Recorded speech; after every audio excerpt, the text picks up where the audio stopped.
नमस्कार. श्री स्वामी समर्थ सर्वांना. तुमच्या सर्वांचं अगदी मनापासून माझ्या या यूट्यूब चॅनलमध्ये स्वागत आहे.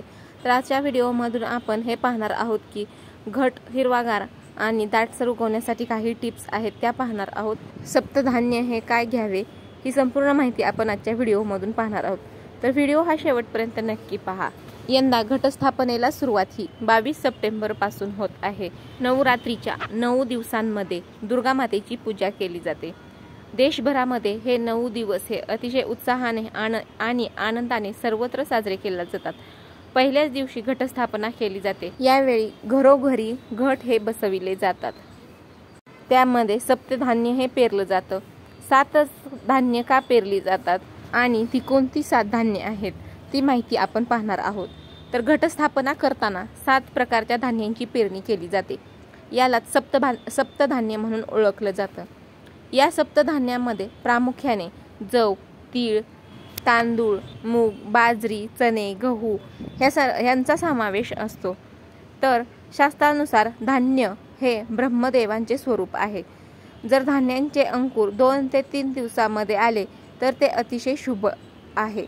तसेच नवरात्रीमध्ये विड्याच्या पानाला देखील खूप जास्त महत्त्व आहे. कलशामध्ये विड्याचं पान आणि नारळ ठेवल्यानंतर घटस्थापनेला पूर्णत्व हे प्राप्त होत असते. तुमचा घट हा दाटसर आणि हिरवागार उगवण्यासाठी घटस्थापनेच्या आधी तुम्हाला काय करायचं आहे, मातीचा घट तयार करताना त्याच्यामध्ये चांगल्या प्रतीचं बियाणं हे वापरायचं आहे आणि भरपूर माती घ्यायची आहे आणि पुरेसं पाणी देखील वापरायचं आहे. घट ठेवण्यासाठी जागा ही योग्य तापमानातच असावी आणि त्या घटामधील धान्य हे थोडं थोडं उगवल्यानंतर त्याला दररोज पाणी घालावं. घट हा दाटसर उगवण्यासाठी घटामध्ये पेरण्यासाठी जे तुम्ही धान्य घेणार आहे, जे सप्तधान्य घेणार आहे, तर ते धान्य हे चांगल्या प्रतीचं निवडावं. बियाणे हे चांगले असावेत. जर तुम्ही बियाणं चांगलं निवडलं तरच ते उगवेल. तर बियाणं ही ताजी आणि चांगल्या प्रतीची असावीत. तर त्याच्यामुळे जर तुम्ही ताजी बियाणे घेतली तर घट हा लवकर उगवेल. त्यानंतर पुरेसा पाण्याचा वापर हा तुम्हाला करायचा आहे. घटस्थापनेच्या दिवशी घट लावताना माती ही ओलसर ठेवायची. त्यानंतर दररोज सकाळी आणि संध्याकाळी मातीमध्ये ओलावा राहील याची काळजी देखील घ्यायची. पाणी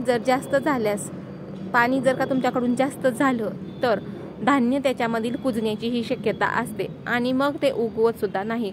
तर त्यामुळे ज्या दिवशी आपण घट बसवणार आहे तर त्या दिवशी ओलसर माती करायची आहे. थोडासा ओलावा राहील याची काळजी घ्यायची आहे. घट बसवताना तुम्ही ज्या ठिकाणी घट बसवणार आहे तर ती जागा ही तिथे थोडासा सूर्यप्रकाश यायला हवा अशा ठिकाणी घटस्थापना करा, घट बसवा. परंतु तुम्ही डायरेक्ट जास्त उन्हामध्ये देखील हे घट ठेवू नका. त्यानंतर घट ठेवलेल्या जागेवरती हवा खेळती राहील याची देखील काळजी घ्या. माती आणि पाणी, घटामध्ये माती भरपूर असावी आणि बियाणे आहेत त्या बियाण्यांना उगवून येण्यासाठी, अंकुरण्यासाठी पुरेसं पाणी देखील मिळावं. इतर महत्त्वाच्या टिप्स ह्या की पुरेसं पाणी, घटामध्ये पाणी कमी पडलं तर बियाणे हे उगवणार नाहीत. तर त्याच्यामुळे पाण्याचं प्रमाण हे योग्यच ठेवायचं आहे.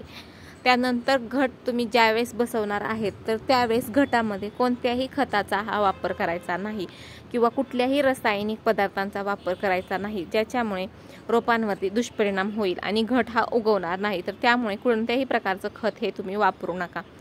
त्यानंतर घट थोडासा उगवल्यानंतर त्याची काळजी घ्या आणि योग्य ते पाण्याचं प्रमाण देऊन सूर्यप्रकाश देखील द्या.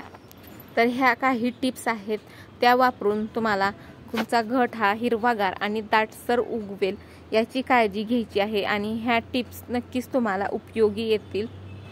सर्वात प्रथम तर घट बसवते वेळी देवीची पूजा करून घ्यायची आहे. पूजा करून घ्यायची आहे. त्यानंतर अभिषेक करायचा आणि मग स्थापना करायची आहे. स्थापना करण्यापूर्वी प्रथम पाट घ्यायचा, त्याच्यावरती गहू पसरवून पाण्याने भरलेला कलश ठेवायचा आहे.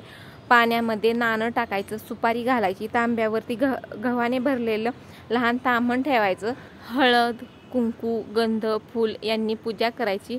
या दिवशी गव्हाचं अधिक जास्त महत्त्व आहे. पाटापुढे शंख घंटा ठेवायची, खाली पत्रावळ ठेवून पत्रावळीवरती चाळलेली काळी माती टाकून गहू पुन्हा माती पुन्हा गहू असं पेरायचं आहे. असं 2-3 वेळा करायचं. मध्ये पेल्यासारखं भांडं ठेवून त्याची पूजा करायची. त्याच्यामध्ये पाणी हळद कुंकू वाहून फुलांची माळ करून त्यावर सोडायची. कलशाची पूजा करून घ्यायची. पाटावरती रांगोळी काढायची. कारळ्याच्या फुलांची किंवा झेंडूच्या फुलांची माळ करायची आहे. ही फुलं नाही मिळाली तर अन्य कोणत्याही सुवासिक फुलांची माळ ही नवरात्रीमध्ये 9 दिवस घटावरती रोज एक प्रमाणे बांधायची आहे. शक्य झाल्यास नवरात्रीमध्ये 9 दिवस 24 तास समई ही तेवत ठेवायची आहे. म्हणजे अखंड दिवा हा चालू ठेवायचा आहे. ज्या दिवशी एका तिथीचा क्षय असेल त्या दिवशी 2 वेळा माळा घालून 9 दिवसांच्या माळा ह्या पूर्ण करायच्या. रोज आपण फराळाचं जे काही करल त्याचा नैवेद्य दाखवून नंतर फराळ करायचा आणि रोज सायंकाळी देवीची आरती, जप आणि पोथी वाचन हे करायचं आहे. अशा पद्धतीने तुम्हाला घटस्थापना करायची आहे. ताईंनो, जर का व्हिडिओमधील माहिती तुम्हाला आवडली असेल आणि माहिती पूर्ण वाटली असेल तर व्हिडिओला नक्की लाईक, शेअर, सबस्क्राईब आणि कॉमेंट करायला विसरू नका.